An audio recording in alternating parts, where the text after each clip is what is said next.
أعوذ بالله من الشيطان الرجيم بسم الله الرحمن الرحيم سورہ نحل پارہ نمبر 14 رکوع نمبر 2 آیت نمبر 16 سے لے کر 21 تک وَأَلْقَى فِي الْأَرْضِ رَوَاسِيَ أَن تَمِيدَ بِكُمْ وَأَنْهَارًا وَسُبُلًا لَعَلَّكُمْ تَهْتَدُونَ وَعَلَامَاتٍ وَبِالنَّجْمِ هُمْ يَهْتَدُونَ أَفَمَن يَخْلُقُ كَمَن لَّا يَخْلُقُ أَفَلَا تَذَكَّرُونَ وَإِن تَعُدُّوا نِعْمَةَ اللَّهِ لَا تُحْصُوهَا إِنَّ اللَّهَ لَغَفُورٌ رَّحِيمٌ وَاللَّهُ يَعْلَمُ مَا تُسِرُّونَ وَمَا تُعْلِنُونَ وَالَّذِينَ يَدْعُونَ مِن دُونِ اللَّهِ لَا يَخْلُقُونَ شَيْئًا وَهُمْ يُخْلَقُونَ أَمْوَاتٌ غَيْرُ أَحْيَاءٍ وَمَا يَشْعُرُونَ أَيَّانَ يُبْعَثُونَ۔ معزز سامعین، اللہ جل شانہ نے گزشتہ آیات کے اندر اپنی نشانیوں کو بیان کیا تھا کہ اللہ ہی ہے جس نے آسمان سے پانی برسایا جس کو تم پیتے بھی ہو اور اسی سے اپنے کھیتوں کے اندر بھی سیرابی کرتے ہو، پھر درخت اگتے ہیں، کھیت اگتے ہیں تو مویشیوں کو اس میں چراتے ہو۔ تمہارے لیے اللہ نے کھیتیاں اگائیں، زیتون، کھجور، انگور اور ہر قسم کے پھل کو اگایا، تمہارے لیے رات اور دن کو بنایا، سورج چاند کے نظام کو مسخر کیا، اور اللہ نے فرمایا تمہارے لیے ہی ساری رنگ برنگ کی چیزیں اس کائنات میں بنائیں۔ کیا تم غور و فکر نہیں کرتے؟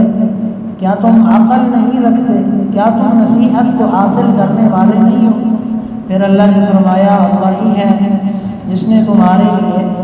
سمندر کو کام پر لگایا، اس سے لحم طری مچھلی کا گوشت تم حاصل کرتے ہو، اس سے پھر تم زیورات نکالتے ہو اور جس کو پہنتے ہو۔ تمہارے لیے کشتیوں کو اللہ نے کام پر لگایا۔ آج کے درس میں اللہ نے فرمایا کہ القیٰ فی الارض رواسی، زمین میں توازن اس اللہ نے تمہارے لیے پیدا کیا۔ عام پہاڑوں کو عربی میں جبل کہا جاتا ہے جس کی جمع جبال ہے، اور مضبوط اور جمے ہوئے پہاڑوں کو رواسی کہا جاتا ہے جس کی جمع راسیہ آتی ہے۔ تو اللہ فرما رہے ہیں اس نے زمین میں پہاڑوں کے لنگر ڈال دیے، جیسے جہاز کو لنگر انداز کیا جاتا ہے بحری جہازوں کو، اسی طرح فرمایا پہاڑوں کو اللہ نے تمہارے لیے زمین پر لنگر کر دیا، لنگر ڈال دیے تاکہ یہ زمین ہلے جلے نہ، اس کا توازن برقرار رہے۔ کبھی کبھی اللہ اس توازن کو تھوڑا ڈگمگا دیتے ہیں زلزلے کی شکل میں، تو انسان کتنا پریشان ہو جاتا ہے اور کتنے اس کے نقصانات ہو جاتے ہیں۔ اگر مستقل زمین ایسے ڈولتی رہتی تو کتنی تکلیف ہوتی۔ ایک اللہ نے اپنی نعمت کو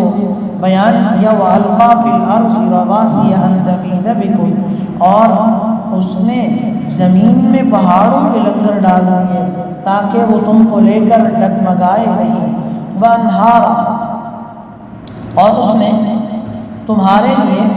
وَأَنْهَارًا اور دریا بنائے، وَسُبُلًا اور راستے بنائے، لَعَلَّكُمْ تَهْتَدُونَ تاکہ تم منزل مقصود تک پہنچ سکو۔ اللہ تعالیٰ نے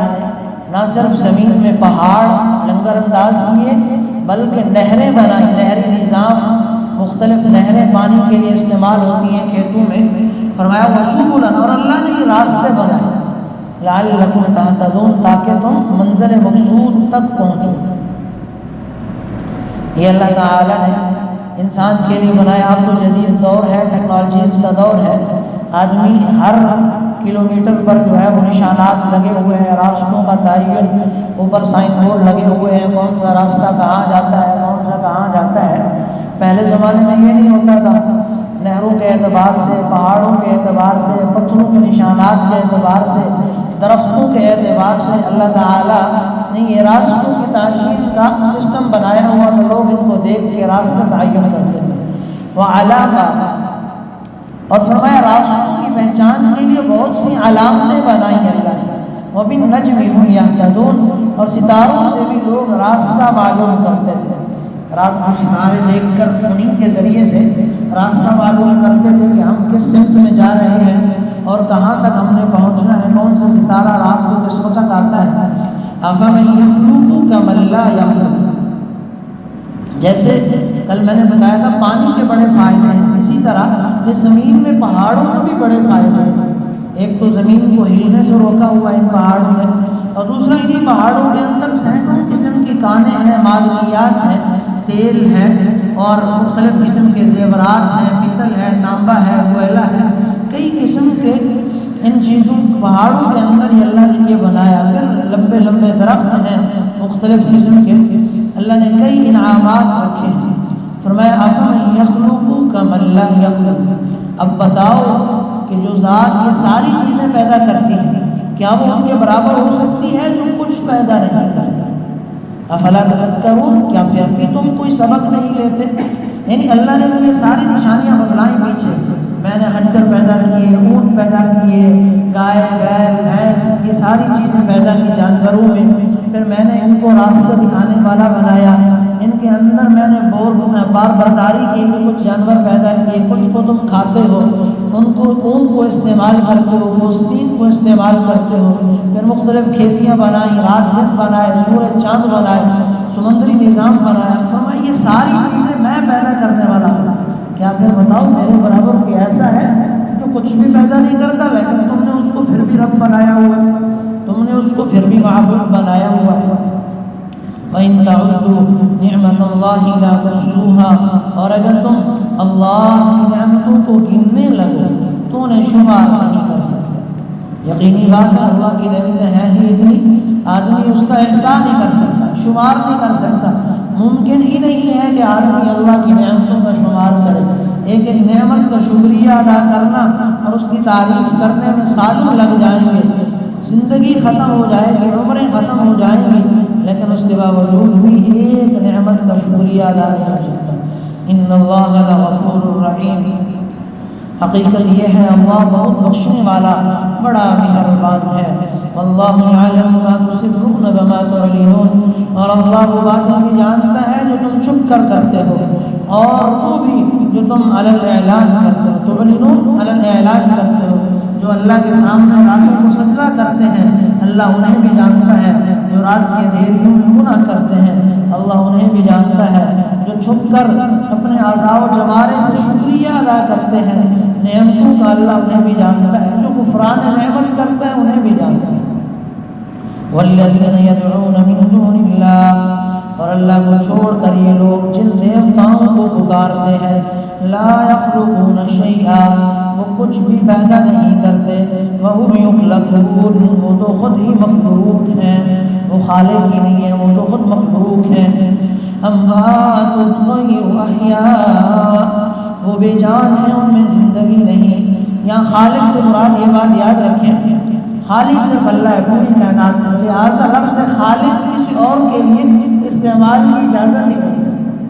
اب یہ 14 اگست ہے،